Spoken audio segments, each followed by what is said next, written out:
Hello everyone and welcome to the How to Craft Network. My name is Helen Kirkham and I'm here today to show you some products by Stamps by Me, which we will get to in a moment. I'm going to show you my different demonstrations and the things that you can do with the brands that I'm showing you. But before we do that, if you've never seen the How to Craft Network before, we have lots of fabulous demonstrators that come on to show you lots of different tips, tricks and techniques for doing your crafting. So just make sure if you want to be notified for when these videos come up to hit subscribe and ring the bell, and also if you can put a little like on the video as well, and what will happen is you'll get a little notification when these videos go live for you to watch, and also the ability to leave comments, ask questions and things like that on the bottom of the video. But what we're going to do today is I'm going to show you a technique using the dotted tulips set. Now this is a stencil set plus a set of dies. And what you'll see here on the packaging you get 4 stencils in this set plus 3 dies to cut out these gorgeous tulips. What's fabulous about this, I think, is something very unique. They sort of feel very retro, slightly 60s with the dotting and the sort of different kind of, sort of not naturalistic, very funky looking tulips. What I will tell you as well, if you look on the back of the packaging, if you're a bit worried about layering stencils and things like that, what you have is this sort of almost like a cheat sheet, if that's what you want to call it, of how you line up these different stencils. They also show you in colours as well, but obviously mix up the colours, bring in the inks and things that you've got, play around with those colours too. So how it comes is you get your stencils. Now what's really clever about these, and I'm just going to explain in a minute, is that what you get, now you'll see here I've got some tape on part of it, which will completely come clear in a moment, but I just want to talk you through. You've got these 4 hearts in the corner of the stencils. Now what that means for you is that if you pop a little bit of ink or some colour through the heart, you then have that on your card, and each of the stencils have the same heart on them, and that means that you can line it up perfectly each time. It also means if you've missed a little bit of ink or you want to go in and add some more, you can keep lining up with those stencils. And also, as again I was telling you earlier, if you're worried about the order, that's all here as well. So remember to keep that packaging so that you know what order you're going to pop your stencils on. But it's really easy and you're going to get used to it once you see. So first of all, we're going to start with our sort of bottom stencil. Now you can put a little bit of low tack tape around here if you want to hold the stencil in place, or if you just want to use your hand to sort of keep it down, you can do that. It's completely up to you. Now what I want is, you see here we've got 3 tulips, but I actually only want to ink up these 2 tulips. So I've just put a little bit of tape here so I don't get any ink in the wrong place. So what we're going to do is we're going to get some ink to start with. We've got our colour here and we've got our little finger dauber. You can do this with blending brushes, whatever it is you like to use, but when I've got smaller pieces on a stencil, I like to use a dauber because I think it just makes it easier to get into the little corners and things like that. But completely up to you, whatever you want to work with.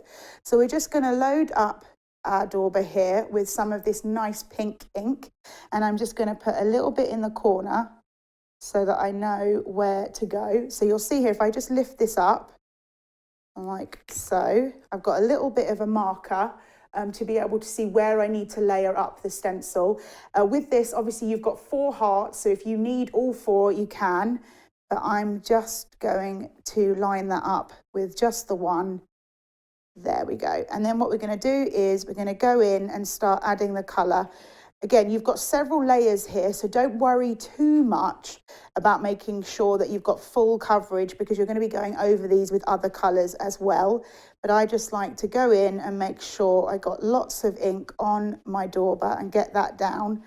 But again, like I say, you don't have to be perfect because you're going to go over with those layers.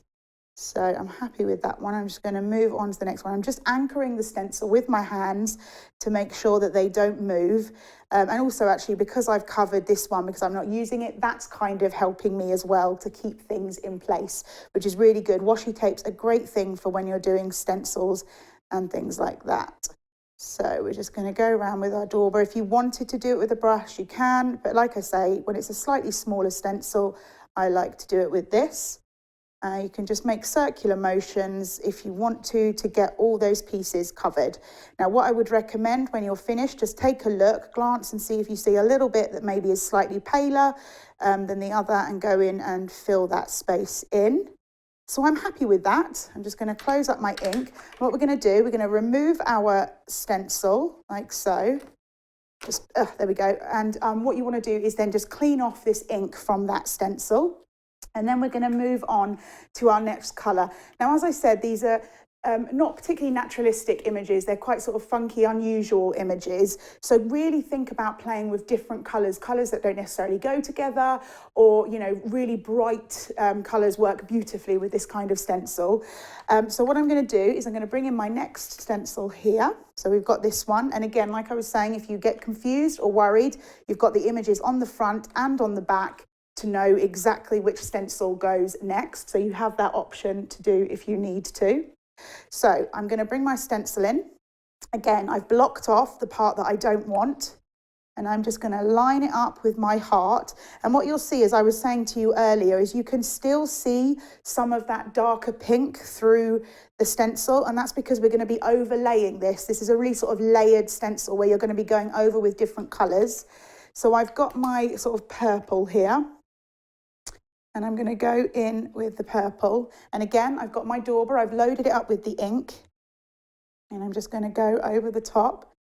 You'll see that what happens, because you're mixing those sort of two colours together, you get a slightly darker purple at the bottom, but a slightly different one over the top when it mixes with that pink.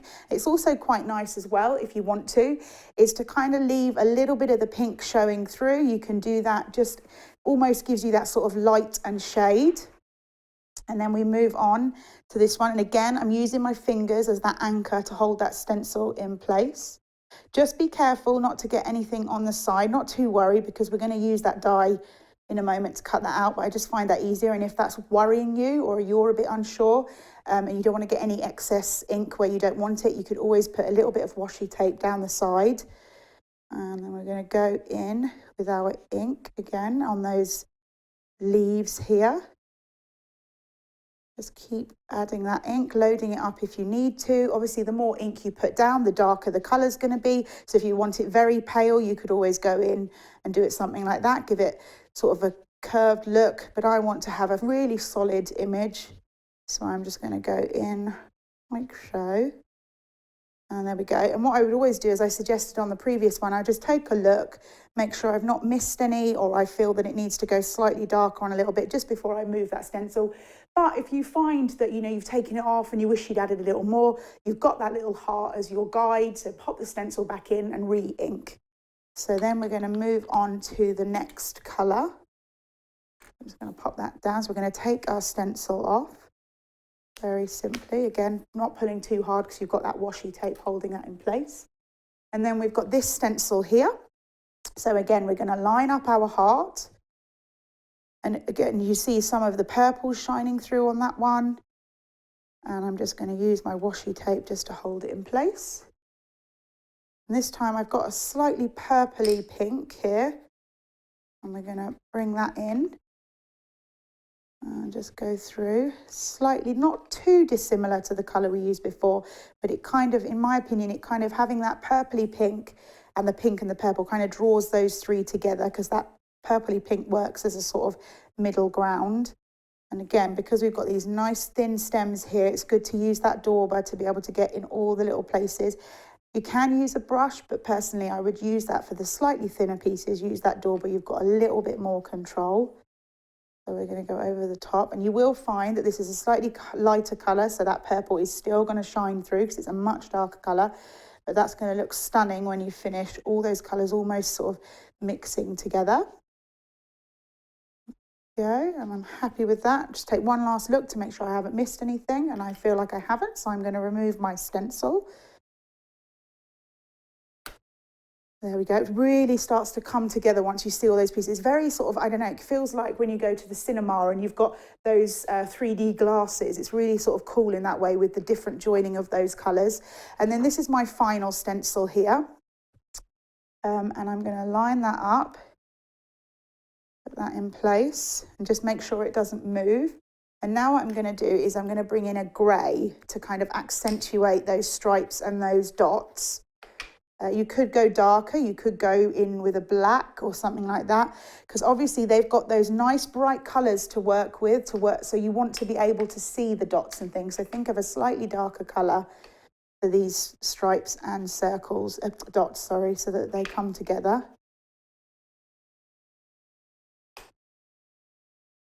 You could always, I'm kind of going over in a circular motion. If you wanted to, you could always dot through if you think that that's easier to get through those little circles.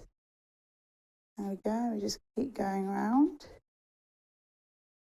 Just, again, if you haven't stuck it down and you feel like you want to move the stencil around, move your hand, just make sure that you use your hand as the anchor and that heart as a guide, but you can always move it around to make it more comfortable for you.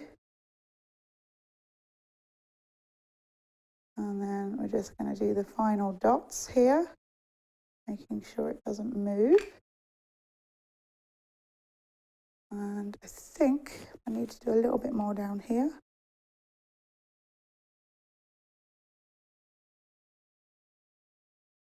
I think I've covered it all. Oh, see, so I haven't. So what I've done is I've left a little bit there. Now I could actually leave that because it kind of looks quite cool, but I actually want to go back in. So I've got my guide. I'm going to lay it back down and just go to that little part. So that's a great sort of way. If you realise that you wished you'd add a little bit more of a darker colour, just remember you've got that guide. And there you go, really cool, sort of funky looking tulips. I really just think this is so fantastic. I've never seen anything like this. And I think it looks really sort of cool and very retro 60s, I think. So what happens when you've got your set here is you get 3 of the tulip dies to be able to cut out all 3 of those tulips. But we're actually going to only use 1 of the dies, this one. And I'm going to show you a really cool technique for making a topper. So we're just going to lay our die over the top. Now you've got a little bit of wiggle room around the edge of the die, so don't worry if it doesn't line up perfectly, because you just get that white border. It doesn't sort of sit right next to the die. You get that beautiful border, so don't panic too much if you haven't lined it up. But I would always recommend, if you're going to do a die and you're going to stamp first or stencil first and then put the die over the top, I would always recommend to use a little bit of washi tape or something like that to keep it in place. Low tack tape, washi tape, something that's not going to tear your paper when you remove it. So there we go, I think that's fine. Right, so what we're going to do now is, this is how I'm going to show you this technique. You're going to half cut the die.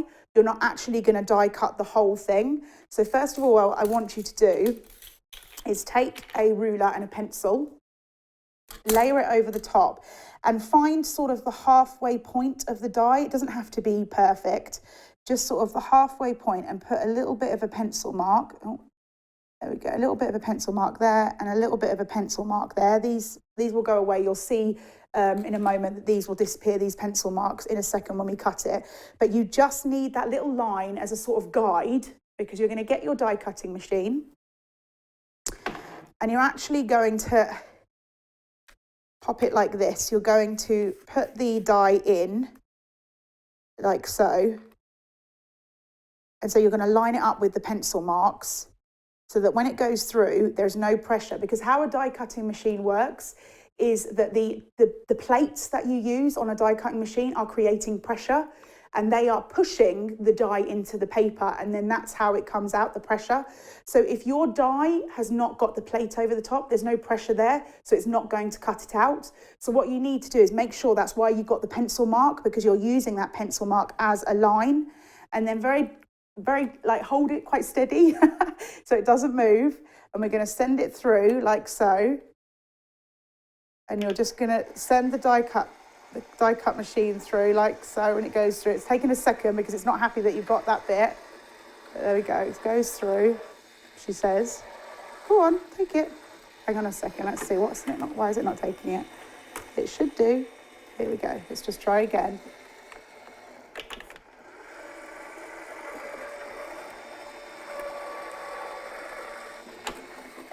Hang on. One second, let's try it the other way around. That might be happier. If we send the plate in first, it's probably going to be better. So again, just turn it over, line it up, try. Again, your die cutting machine will be different depending on what you do, but it will take it. No, there we go. So I just flipped it the other way so that it took the plate first. Either way is fine, just you don't want that pressure on the die. Woo. Oh dear, it really didn't want the pressure. So there you see what you've got is you've got your die. Now what I want to do is show you how you're just going to take this off like so. Let's just move the plate out of the way. Goodness me, that went quick, didn't it? Just take this off here, just slowly take your washi tape off. And then what you're going to do is where you've got the lines, you're going to take a pair of scissors, because obviously it's not cut the whole thing. And you're literally going to snip up like that. And snip down the line like this. Gently, not to cut into the actual die, the die cut part. And what you've got is a partially die cut image. So what I've done, I've cut it down to size. Here you can see with my partially die cut image so that it fits onto my card blank. So I'm going to do a little bit of matting and layering here onto a 6" by 6" card. So we're just going to pop that down with some wet glue.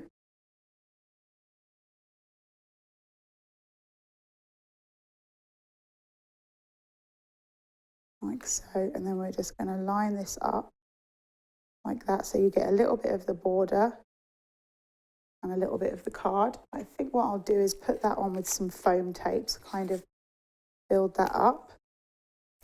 But you could use wet glue if you wanted to, or gel glue, whatever works. But I think if you use a bit of foam tape just to sort of build it up, gives it a little bit more depth and dimension to your card.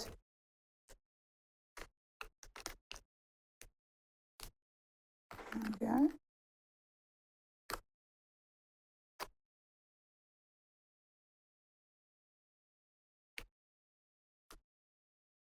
Just take that up. You could also use foam tape if you wanted to, as opposed to foam pads. And this is where you just want to take a few moments to line it up with the pink layer there. There we go. And then I'm just going to put a few little gems on. So a little bit of glue, like so.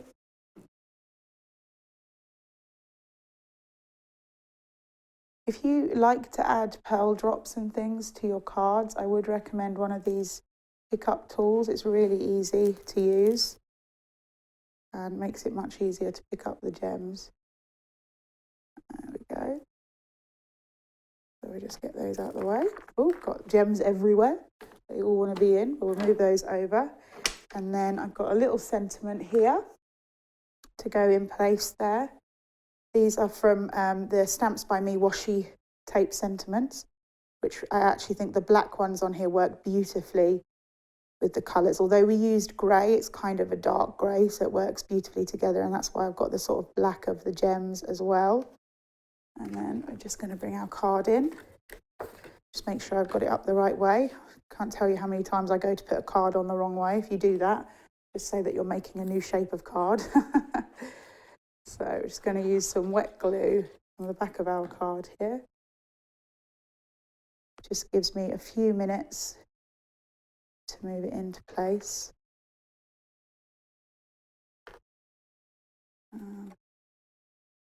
There we have our card. All finished.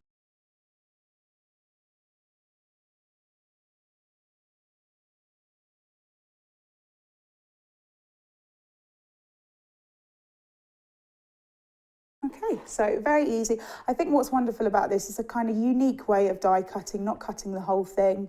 But that's such a gorgeous stamp, really lovely to work with, really unusual textures and things like that. So lovely. A very simple card, but kind of effective in the end. So thank you so much for watching. I really hope you enjoyed this demonstration. And remember, there's lots and lots of demonstrators on the How to Craft network for you to be able to go on and have a look at any time. But again, remember, subscribe to the channel and then you will get a notification of when those videos go up. But again, thank you so much for watching. I really appreciated it. Bye-bye.